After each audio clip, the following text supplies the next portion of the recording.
Hey there, True Crime Podcast fans. It's Patrick and Jillian from True Crime Obsessed. Each week on TCO, we recap a true crime documentary everyone's talking about, and we do it with heart, sass, and just the right amount of humor. So if you like the kind of podcast where two good friends chat about a case in a thoughtful way that centers the victims, you really gotta check us out. Yeah, we cover the well-known cases that you hear about in the news and the underreported cases that desperately need more attention. For almost 9 years, we've been one of the most popular true crime podcasts out there. We have over 30,000 five-star reviews on Apple Podcasts, and our brand new YouTube channel has over 50,000 subscribers watching our full-length video episodes too. So find and subscribe True Crime Obsessed wherever you get your podcasts. Something Was Wrong is intended for mature audiences and may be distressing for some listeners. For a full trigger warning for each episode and for a list of resources for survivors and their loved ones, please see the episode notes. Pseudonyms are given to all minors and some survivors in these stories for their privacy and protection. Testimony shared by guests of the show is their own and does not necessarily reflect the views of myself, Broken Cycle Media, or Wondery. This podcast and any linked materials should not be construed as medical advice, nor is the information a substitute for professional medical expertise or treatment. In response to the allegations against Jessica Pauley, she responded with no comment. Thank you so much for listening. You think you know me, you don't know me well at all. You think you know me, you don't know me well at all. At all,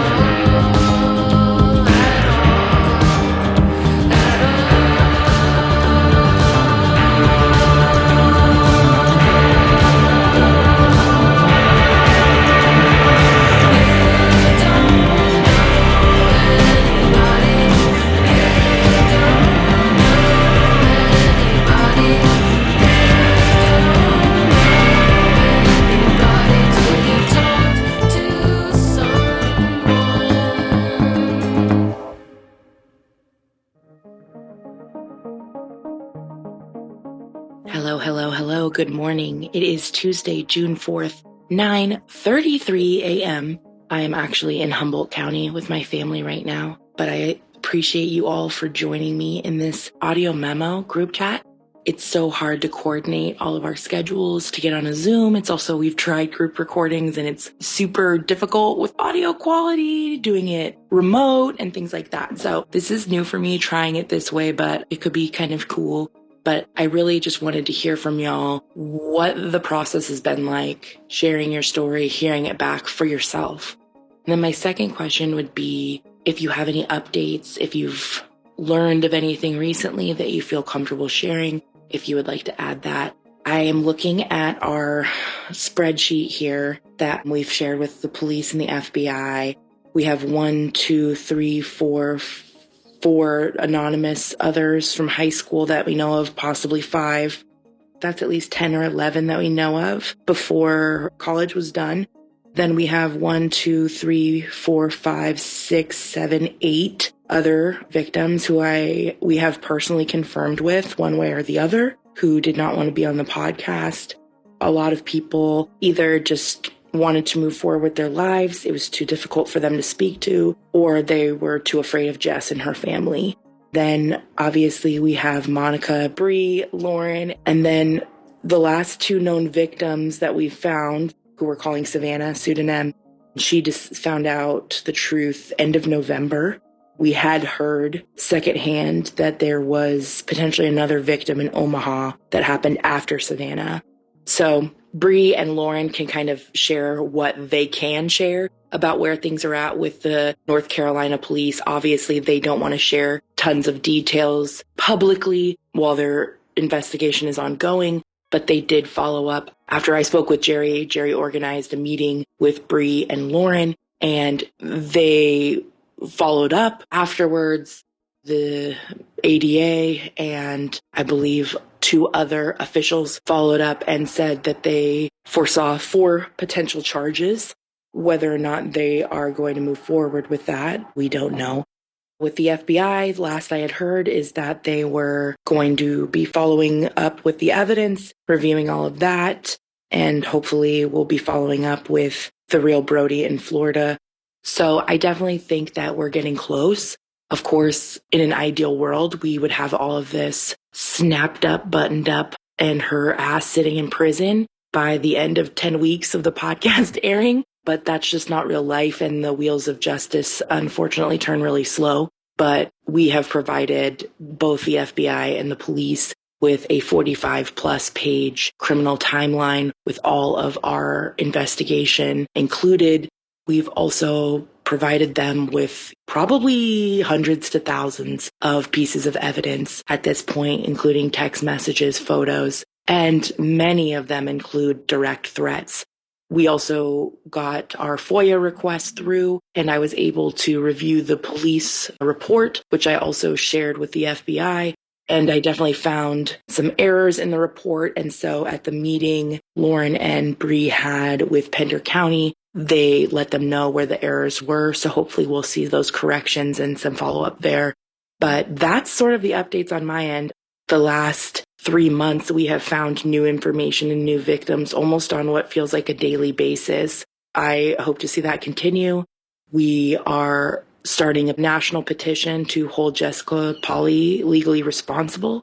We've done these in the past and we found them effective. What's next? I don't know, but I know none of us are giving up. So anything that you guys want to share, sorry this is so long, feel free to share it here. I'll be saving all the audio messages as they come in and get it into the finale episode. Thank you so much. Okay, love to you all. So proud, so honored to be a part of this. I don't feel like the season is really coming to an end because I just know there's so much more work to be done here. And hopefully the next time we come to the listeners with an update, it'll be Jessica Pauley's in fucking prison, y'all. Here's Monica.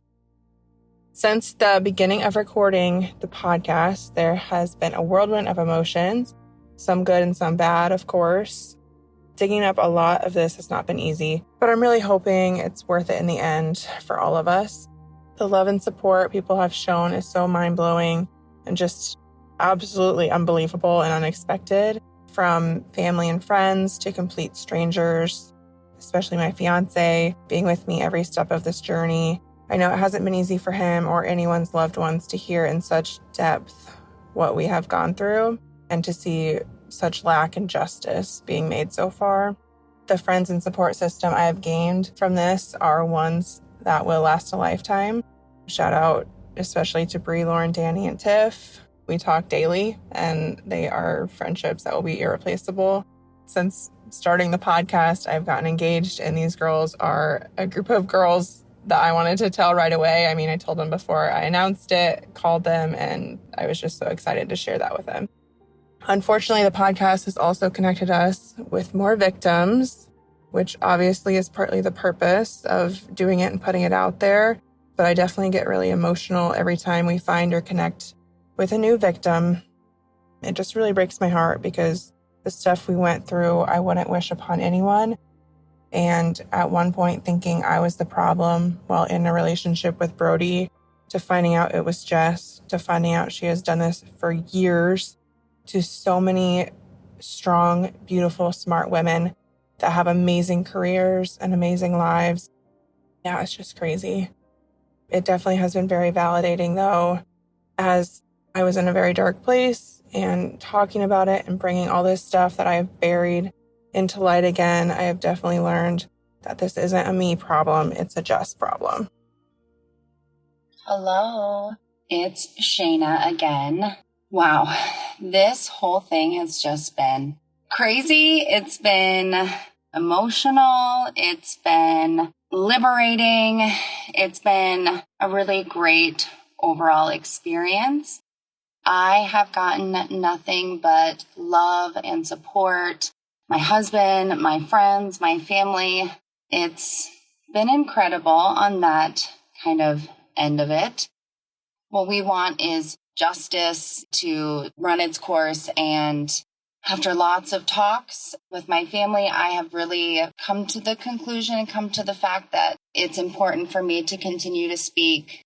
Basically, fuck you. You can't sweep anything under the rug. Nobody is going anywhere, and this is not going to stop.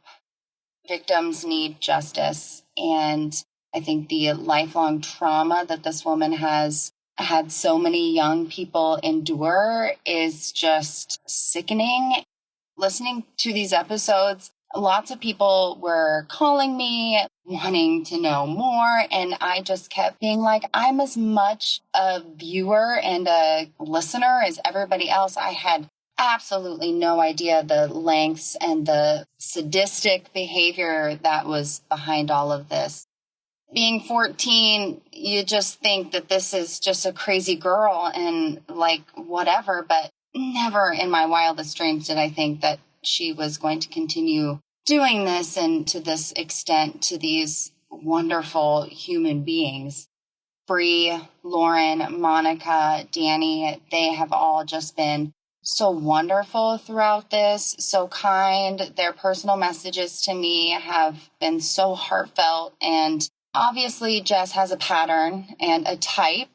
It's definitely empathetic, kind, trustworthy, beautiful humans. And it's just sad that these women had to go through this in the prime of their life.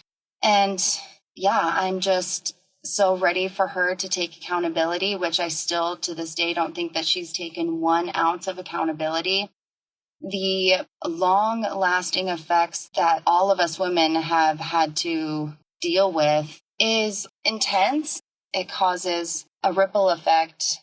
I am not public on social media, and probably because I will never accept a person that I don't know on Facebook, all because of this. I am just so honored to be a part of this. These women have done so much of the hard work and the legwork, and I feel lucky that I've kind of got to come in on the back end and share my story.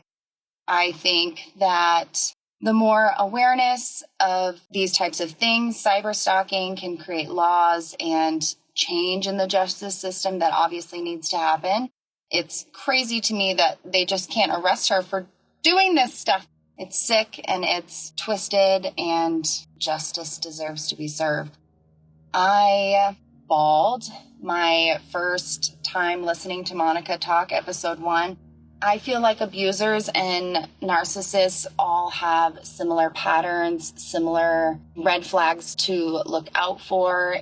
The relationship that I jumped into right after the whole Jessica Pauli situation, it was so similar to the things that Monica mentioned, down to the, why are you posting things on social media, you slut, you're looking for attention.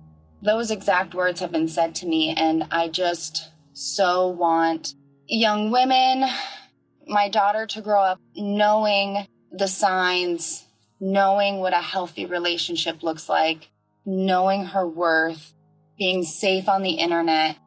This whole thing is so important in continuing to make that happen. Again, I feel so lucky to be a part of that, and hopefully bigger and better things from here on out, and laws are changed, and I think this can really make an impact and feel like that Monica, Bree, Lauren, all of these women get the justice that they deserve. I do have a story that I want to tell about Jessica Pauli actually reaching out to me in April. I was at a bridal shower and I received a text or a Facebook message from Danny. And it was screenshots of Jessica's TikTok. And I was like, is her TikTok public? So I went to her TikTok right away. I was just mouth on the floor, kind of chuckling to myself because it was just all such bullshit. And I mean, anybody with eyes can see through it and see that it's like the first fucking Pinterest caption that you can find. It's just a crock of shit. And I would love to read that to you. Of course, it is a typical Jessica Pauli photo of herself with her camera right in front of her face. But the TikTok is that picture of her, camera in front of her face, and then the words over it. When you can't be bothered because you know you're living a life true to yourself and no longer doing the things you're being accused of continuing to do. People are always going to talk. Let them. Oh my God, I was shaking. It was just fucking bullshit. But then the caption underneath it was just, "We are healing. We are not our mistakes, and don't ever let someone make you feel like you are. Every day is a new day to change the narrative and be a better person. No sin is greater than another's. Therapy is tough, but man, it is truly the best thing ever. Healing isn't linear, but it is possible when you put the work in." I just couldn't help myself. I had a couple mimosas. I was feeling brave. And I commented on it, "This is a fucking joke, right?" And I immediately got blocked, which I knew was going to happen. Should I have commented on it? Probably not, but it felt really good, if I'm going to be honest with you, to just be like, "I see you. You're trash." I got blocked, and that was it. So fast forward maybe a week and a half ago, I was on TikTok, which obviously I barely am because I just noticed it. And I realized that I had a filtered message in my TikToks, April 20th, and she comments to me, "Maybe take your comments elsewhere. The only joke is you trying to be relevant as if you ever mattered." Obviously, her words can't hurt me now, and I know that I matter. But it was just coming off of that TikTok, "You're healing, you're changing, you're a better person." Like, what the fuck? And you are going to say that right away to another human being? You don't matter. I just feel like that's so low, and you are truly just trying to degrade somebody. You don't matter. Like, it's so hurtful. So yes, that was, obviously I'm blocked. I can't respond. I probably wouldn't respond anyway, but it truly shows how gross she is. I would never say to somebody else that you don't matter. But yes, that was that. I have gotten people from high school that I was really good friends with come out to me and tell me, that they were catfished by Jess. Girls were so ashamed of it that we did not even, as close friends, speak about it to one another. Other girls may have found out about it and didn't tell us, but I really think it's important to, when you see something, say something. Yeah, I just think that that's important to say. I loved that Monica brought up the dogs. This is something that I have rage called my sister for over 10 years about. I watch her post on her social media, "Oh, my new puppy. Oh, my new puppy." Every few years, it's a new dog. And you're just like, what happened to the old dog? How is she just dropping it off at a shelter? Is she finding other homes? I hate that as, an avid dog lover, as somebody who's taken in a senior dog. Like, dogs are so innocent, and you bring them into your home, you love them, and then you just abandon them when they get older and they're not cute for photos anymore. It's gross. I, again, want to reiterate how important it is, I think, for everybody to hear this podcast.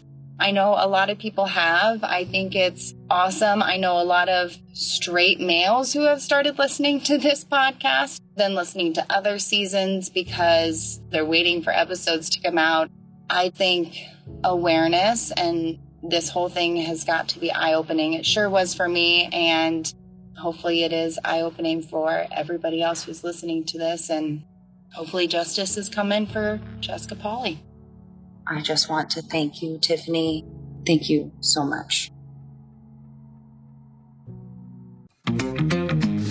Hey there, True Crime Podcast fans. It's Patrick and Jillian from True Crime Obsessed. Each week on TCO, we recap a true crime documentary everyone's talking about, and we do it with heart, sass, and just the right amount of humor. So if you like the kind of podcast where two good friends chat about a case in a thoughtful way that centers the victims, you really got to check us out. Yeah, we cover the well-known cases that you hear about in the news and the underreported cases that desperately need more attention. For almost 9 years, we've been one of the most popular true crime podcasts out there. We have over 30,000 five-star reviews on Apple Podcasts, and our brand new YouTube channel has over 50,000 subscribers watching our full-length video episodes too. So find and subscribe True Crime Obsessed wherever you get your podcasts.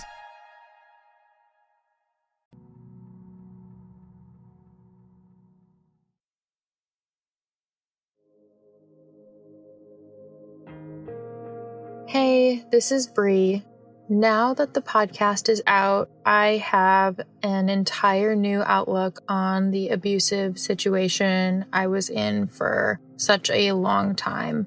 I used to downplay what happened in my head a lot in the beginning, and the number of people who've reached out and told me how sorry they are, how they had no idea how bad it really was, how all of the girls are so strong and brave.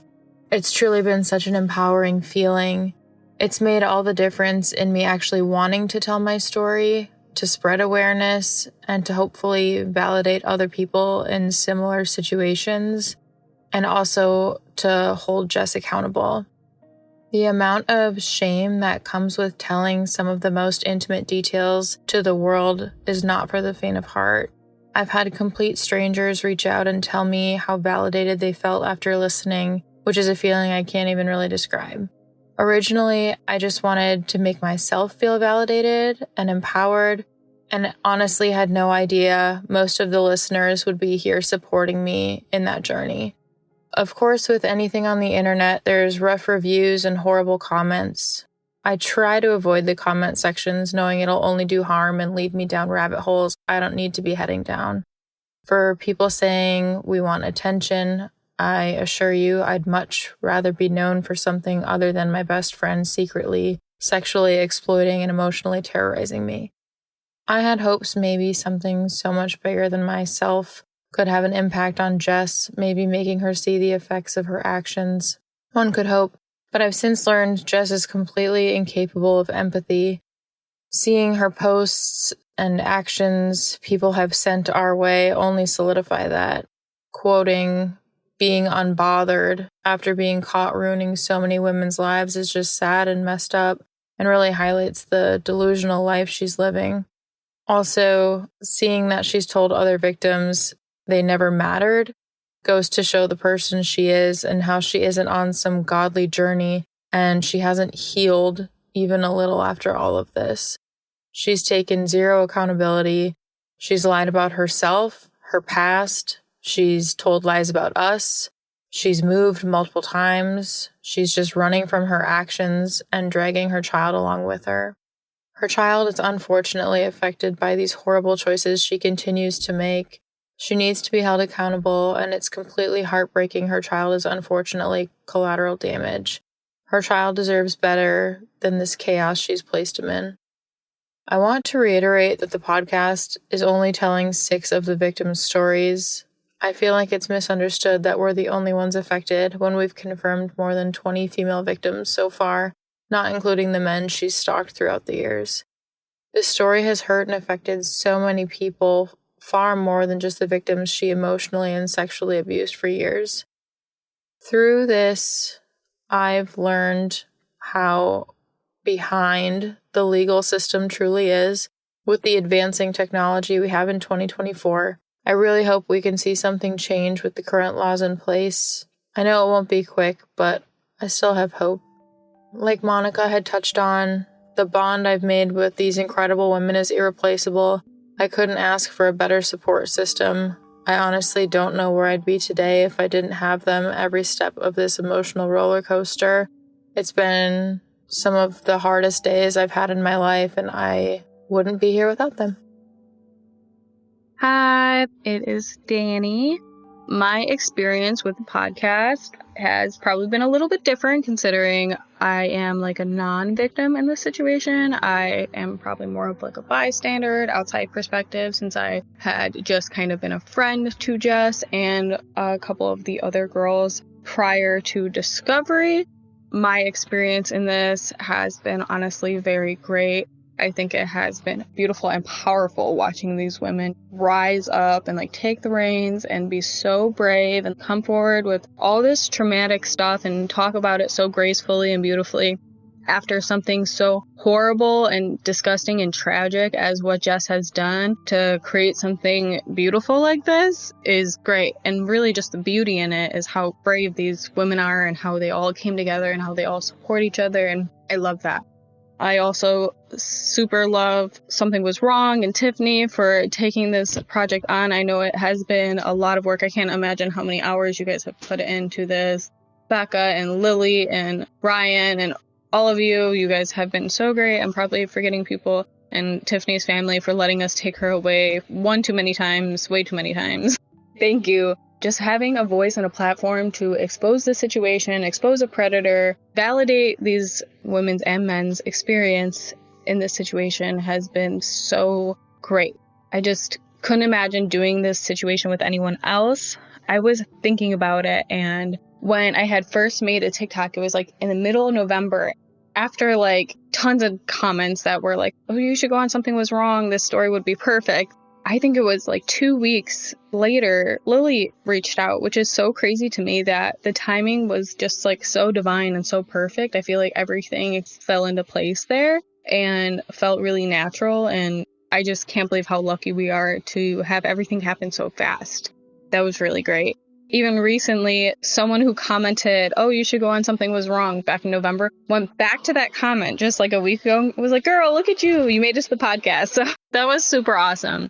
Other updates since the podcast dropped. So in the first 2 episodes, I believe we found 3 to 4 more survivors / victims of Jess, which is absolutely insane. And that finding them just meant that they had heard the podcast, realized something was literally wrong. Something happened. Jess had also catfished them, and they had reached out to us one way or another, which was super crazy. This week even, we found one potential victim, but we are not sure totally if she is or not. We're just waiting for her to get back to us, but it is looking that way, unfortunately. Also, Jess has moved 3 times since the discovery in August of 2023. She first moved in September of 2023 and has moved 3 times. She just recently moved back to North Carolina as of like 2 weeks ago. She got a job, but she has already gotten released from that job due to this whole situation. They found out and they let her go. It looks like the respiratory board, after reaching out multiple times and multiple people reaching out, and hopefully they will take her license away, at least in North Carolina, so she can't work here, which would be really great. I really just don't think she is mentally sound enough to be working with patients. I don't think it's safe to have her have access to that much information. A respiratory therapist is responsible for patients' life support, and it's just terrifying. She was going to be working with babies at a baby hospital, and no, absolutely not. That is a horrifying thing to think about. Moving on, the meeting with the DA, Bree and Lauren, they both met with the DA here in New Hanover County. He brought in a sex crimes officer, which was super great because he was really educated on everything that they needed to talk about. And after they had called us and we had like a little Zoom meeting to talk about it, and watching them be so confident coming out of that was really validating and really great, because before, I feel like, at least in the beginning, in like September when everything was first found out, it felt like every time they went to the police station or tried to move forward with getting justice on this situation, they were made to feel crazy. It was horrible to see it just not get taken as seriously as this situation is. And I'm happy, to the very least, that they might be taking it seriously right now. And at least I hope they are. And it feels that way. I'm pretty confident that something will get done, hopefully. Also, I have written down that Monica is engaged. That is exciting. We were on a Zoom meeting and she had dipped out for a second. Well, a second, actually like 8 hours, because we stayed on that Zoom meeting way too long because we're all a little crazy. But she had texted us to hop back on the Zoom meeting, and she was an engaged woman, and we were all surprised and super excited. So congrats, Monica. I'm happy that we got a happy ending out of this. Also, I have written down potential live show and documentary. I super hope both of those happen. I hope any and all projects we have with Tiffany and Something Was Wrong, we can definitely follow through with, because it has been such a pleasant experience. And I think whatever we work together on will be great. Hi, this is the anonymous college roommate. So as an update, since the podcast has started airing, for me, I feel like I've gone on a journey of new healing. I was one of Jess's earlier victims. It was 2010. Online dating wasn't really a thing. Catfish, the TV show, hadn't even aired yet. in my mind, as a young 18-year-old girl, I was the only one. So I cut that part off of my life. I healed from it. I moved forward. I grew a career and a family. And then to hear the stories of all these other women and know now, in reality, Jess has been victimizing and doing the exact same thing this entire time has, for me, it's been a new journey of healing.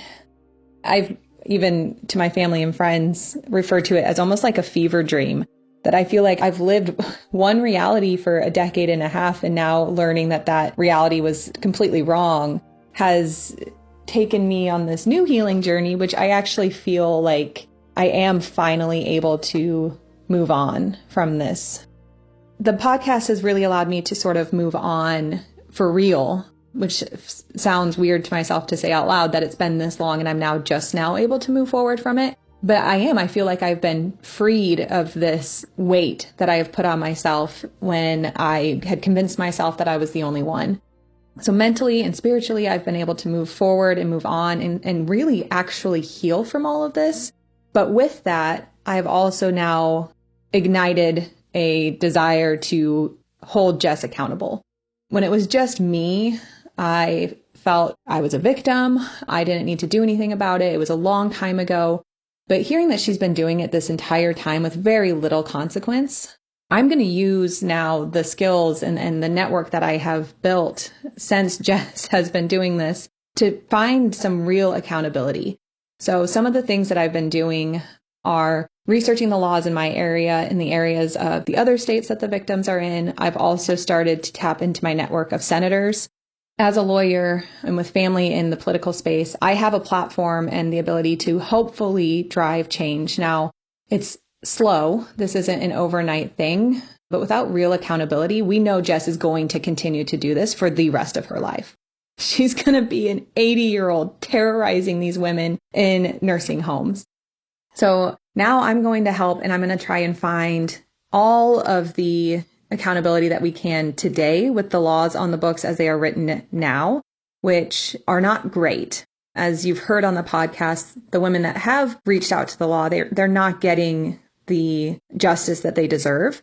But that doesn't mean that the fight is over. We're going to continue to push forward. I've got contacts in the FBI. I have this huge network that we're going to fight for what we can now. And then we're also going to work to drive change for the future, to ensure that if this happens to anybody else, by anyone else, or by Jess, that they will be held to the fullest extent of the law. This is a crime. Point blank, period. This is torture. This is terrorism. This is sexual assault. It is fraud.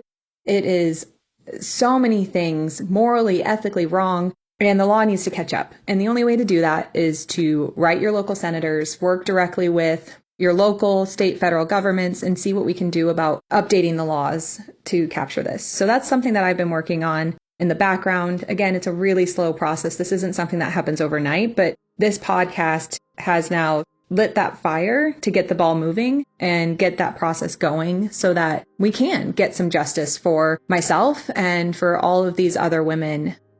I wanted to provide a really quick update on the wife swap Christmas Breckenridge trip from hell. So that was 2010, so 14 years ago. And I can report now in 2024 that my parents are still married to the ex-spouse of the other couple. So the wife swap was successful.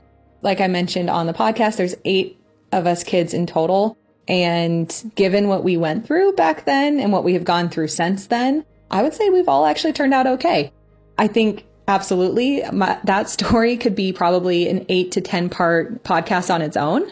But for now, I would say we're all doing as well as any dysfunctional family could.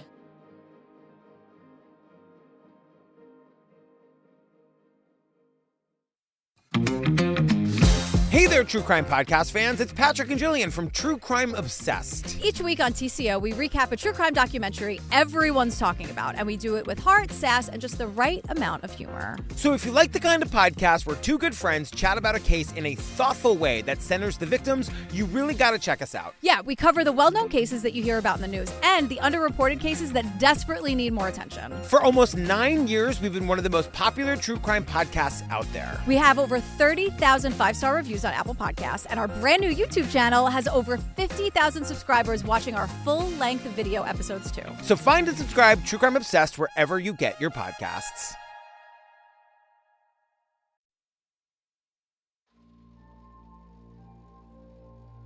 Hi, this is Lauren. Public speaking has never been my thing. I actually despise it. So leave it to me to be the last one to share my thoughts on this podcast, on my reflection moving forward, and the future of where I would hope for things to go. What happened is not something that I or any human should expect someone to do. The amount of abuse that came from Brody, I've never seen anything like it. And knowing now that that was my best friend, I have no words. I'm seeing that me being vulnerable is a good thing, and it can empower other people, and it can make people feel understood and validated and seen. And if I can make someone feel that way, that's better than any gift that I could give anyone. I'm still learning how to navigate relationships after this. It has not been easy at all. I think the worst part of it all has been the amount of time that I spent hoping to pursue things with Brody, and the amount of time and energy and mental capacity, emotional capacity that I used to try to make this work. I had good intentions for him, and I hoped that he did in return. It's almost been a year since all of this has came out, and every single day I wake up and I have to choose to be happy. I have to choose to get out of bed. I have to choose to be motivated and to go outside and to see friends. All I want to do is just lay around and not do anything. And it sucks because she took this 3 years from me, and now I'm dealing with the aftermath of that, where I have to put the pieces back together. But I'm doing all this self-work and I'm doing all this healing, and it's incredibly isolating and it's lonely. And there's been so many times where I want to jump back into old behaviors and old patterns that just don't serve me anymore. Some more updates since the podcast. There have been more victims. Jess got a job at the same hospital as my cousin who was on the podcast. Her babies were staying at this hospital. They were in the NICU. She just had triplets. And so they were staying in the hospital. She gets a job there. And maybe 2 weeks before that, she was on my cousin's TikTok, but she was looking at her TikTok, and you can see based on like her profile views that she was on there multiple times.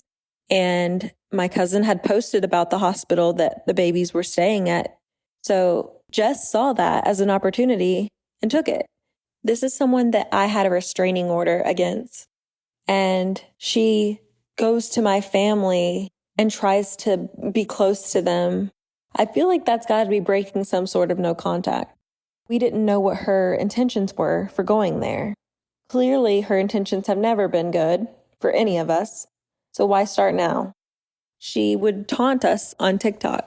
She would post all the time that she was in the area that I lived in or close by because she knew that people were watching. I was being sent this stuff. I was not looking at it myself. I didn't even have a TikTok account at the time. We met with the district attorney. I was able to share with him what has been going on. I do want to highlight something really great that has come from this. And it's been, once again, building these relationships with these women. Monica and Bree are both in very happy relationships. And Monica just got engaged. And that makes me so excited and so happy for her. Bree just hard launched her relationship. So that's awesome. I am so happy for both of them. I just want good things. And I cannot wait to see what life has in store for both of them. I wrote this in my journal. I was hurt beyond words, and I haven't been able to articulate it to anyone. I don't think I've sat down and actually thought about the pain that she's caused in my life. I think I have a hard time grasping that someone is capable of something like that. To the public, Jess has been acting like we're exaggerating or dramatizing it for the podcast, and then saying to Julie that she misses me the most, where she tells Danny and Bree that she hated me and that she talked so much shit about me and was not a friend to me. She's harassing random people who have shared the podcast online. She's calling them a cunt. She's being absolutely atrocious. She's saying the worst things imaginable about her so-called friends. She's telling the victims that they never mattered, but she's posting on TikTok that she's on her healing journey. And that, to be honest, just makes me sick to my stomach. Makes me fucking sick. I didn't think that I would find someone who understood what she did to me or how crazy she made me feel. I didn't think that that would happen. I didn't think that I would ever feel understood. I thought it was just going to be something that I had to go through alone. I'm not at all happy that the other women were involved, but it's a beautiful thing when we took something so horrible that happened to us and really came together to lift each other up. It makes me honestly emotional to think about it. And even Danny, especially for her to just willingly put herself in this, and Tiffany to willingly put themselves in our shoes and to experience every detail of what we went through for this podcast. I'm just incredibly grateful that I had this platform and I was able to share my unfiltered thoughts, and I had people every step of the way that were encouraging me to share and to be vulnerable and to give myself space when I needed to and set boundaries when I needed to.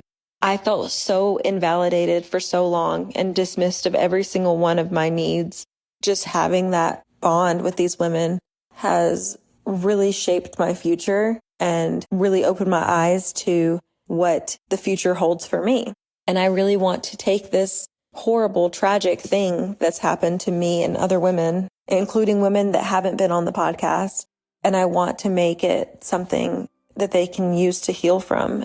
I can share my journey to empower others and to empower myself through this, because I sure as hell don't know what I'm doing, but I'm trying to find the beauty in figuring it out.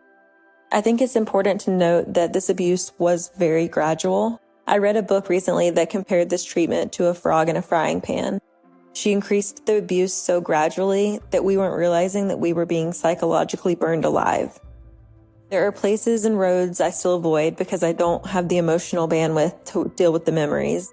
I'm still retraining my brain that it's okay to have friends, to want to have my needs met, to go out on the weekends.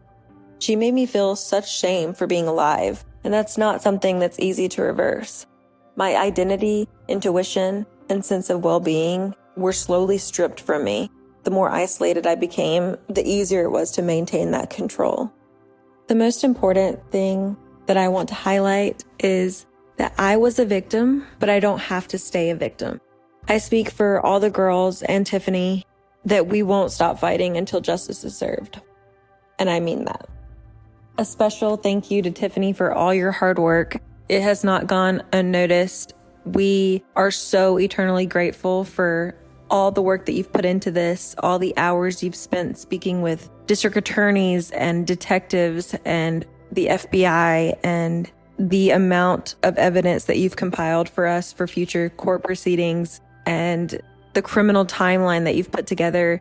You really have put your all into this, and we cannot thank you enough. I know I speak for everyone involved when we say that this couldn't have gone any better, and we would have been doing a disservice to ourselves and to our story by letting anyone else share it other than you. So thank you. I love you all, and this is not the last that you will hear from us. That's all I'll say. Just kidding, I lied. I do have one more thing that I want to say. Thank you to Becca and Lily and the rest of the Something Was Wrong team. You guys have been amazing and so supportive and so respectful you also have put so much time and energy and emotion into this and really treated it as if it was your own. I feel like we are a family now, and I hope to meet you guys someday. And I just cannot thank you enough. It is Tuesday, June 11th, 12:49 p.m. Pacific time. It feels so weird trying to wrap up this season, as Bree just put it in a group text. While they are definitely done with Brody, they are unfortunately not done yet with Jess and the fight for justice. And there's definitely more to come. As we wrap up here for now, I just want to say thank you so much to all of the survivors for their bravery and vulnerability and partnership throughout this process and season. I also want to thank all of their friends and family who took part in the supporting interviews, who also shared their evidence and support and insights with us this season. I also want to thank everyone who I spoke to off the podcast that still helps me with building our evidence, building the criminal timeline, and being willing to work in the criminal investigation side of things. I understand that there are plenty of reasons why certain people can't use their real name in these sorts of situations, given their profession or their personal life or their still current connections with Jessica's family. So I really appreciate it. Even if your voice wasn't heard on the podcast, please know that you were impactful in our mission. And we collectively continue to hold Jessica's son in our thoughts and prayers and wish the best for him. We will certainly have some updates in the future for y'all. We plan to do a free live Q&A stream for everybody in the coming month or so. We also are hoping to have some other future content related to the season, which that's all I can share right now. But the best way to stay up to date on the case and just updates in general about the podcast is by following the podcast on Instagram at Something Was Wrong Podcast on Instagram or Instagram.com/somethingwaswrongpodcast. You'll also find on our Instagram as well as our website, always like to highlight free and confidential resources for survivors and their loved ones. Our team works really hard to continually update these resources, safety tips, etc. on a weekly basis, and I'm really proud of the database that we continually build as a resource for our community. Lastly, we've created in partnership with the survivors a change.org petition to bring awareness to the crimes related to Jessica Pauly's actions discussed this season and the need for legislative change. You may naturally wonder if digital petitions have any real impact, but they do. There is power in numbers for sure, and I have seen personally and directly how petitions like these can help with convictions and sentencing. To add your name, please visit the change.org link in the episode notes. You can also find the link by visiting our Instagram bio. Petitions like these not only help support the victims, but it helps add to the public conversation regarding digital legislation for all victims. We are ramping up our educational data points episodes, and we have a ton of incredible experts coming to the feed to educate all of us on topics that we discuss within our stories. I want to thank all of our partners who are working with us to bring these bite-sized educational episodes to us to help us better understand these statistics and deeper information regarding these important topics. I also want to say shout out again to Palehound for doing the cover of You Think You, originally composed by Glad Rags this season. I have genuinely enjoyed listening to the cover every single time, and we got such great feedback from all the listeners, so I'm so glad to know y'all dug it. And it was really cool to partner with them, so thank you again to them. I also want to thank my team. Shout out to Becca, Lily, Amy, and our partners at Wondery, WME, and my behind-the-scenes team at Broken Cycle Media. Teamwork definitely makes the dream work. I'm so thankful to work alongside all of you and thankful for your contributions to this work. I want to thank y'all for listening. We could not do it without all your support, your shares, your reviews, some of you, the feedback that we've gotten this season, the support the survivors have had this season. It's just incredible. I can't believe 20 seasons. And in so many ways, y'all, we are just getting started. And there's just, y'all, there's so much work to be done. But thank you so much for being here. Thank you for supporting survivors, believing survivors. Thank you to those who are a part of the solution. Thank you to those who share the show and who send their love and well wishes to the survivors. Thank you, thank you, thank you. Season 21 is coming to your feed soon. Season 21 will be an episodic season covering a variety of important topics, from cults to military sexual assault to digital violence. We'll hear from a collection of inspiring and resilient survivors whom have risen above all the odds stacked against them, overcome, and gone on to help others through their lived experiences.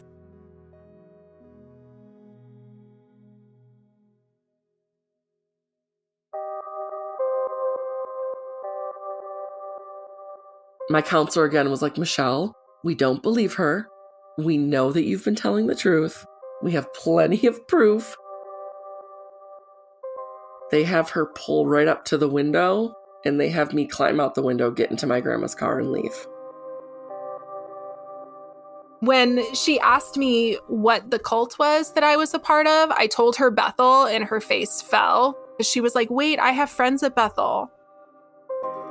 When this stuff was happening, I was in a halfway house, and my world just felt so small. There was no vision of having a normal life. I didn't really make goals for myself because I really felt like he was going to find me and kill me. I understand that it is an entirely volunteer force and they need people to want to volunteer, but knowing what I know now, having been in the military and having been a 17 or 18-year-old at one time, it's kind of predatory. It's like selling someone who doesn't know about money a car at 24% interest. He's on no sex registry, yet he has this prevalent history of doing this over and over again. He's out here still doing this to this day. I want her to listen to it, and I want her to hear every single thing she did. Do you know what she used to always say to me? Whenever I was leaving the house, she would say, keep your mouth shut. What happens in this house stays in this house. Loose lips sink ships. So I'm going to write her a letter that says, loose lips sink ships. And that's it.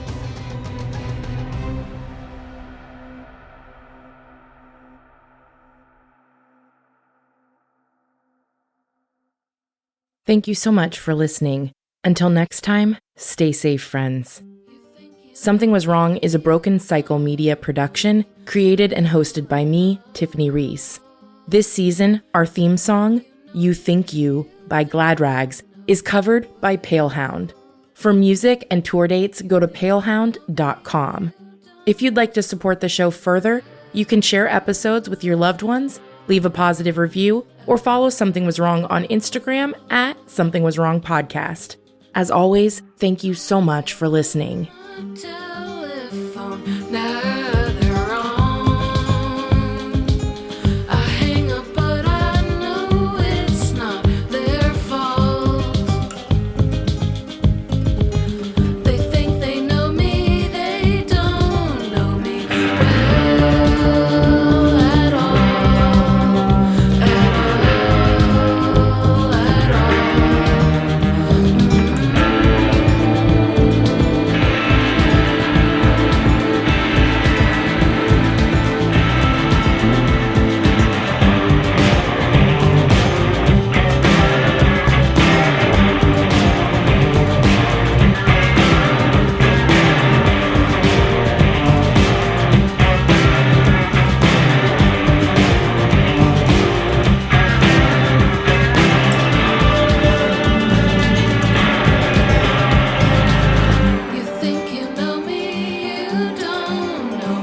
there, True Crime Podcast fans. It's Patrick and Jillian from True Crime Obsessed. Each week on TCO, we recap a true crime documentary everyone's talking about, and we do it with heart, sass, and just the right amount of humor. So if you like the kind of podcast where two good friends chat about a case in a thoughtful way that centers the victims, you really got to check us out. Yeah, we cover the well-known cases that you hear about in the news and the underreported cases that desperately need more attention. For almost 9 years, we've been one of the most popular true crime podcasts out there. We have over 30,000 five-star reviews on Apple Podcasts, and our brand new YouTube channel has over 50,000 subscribers watching our full-length video episodes too. So find and subscribe True Crime Obsessed wherever you get your podcasts.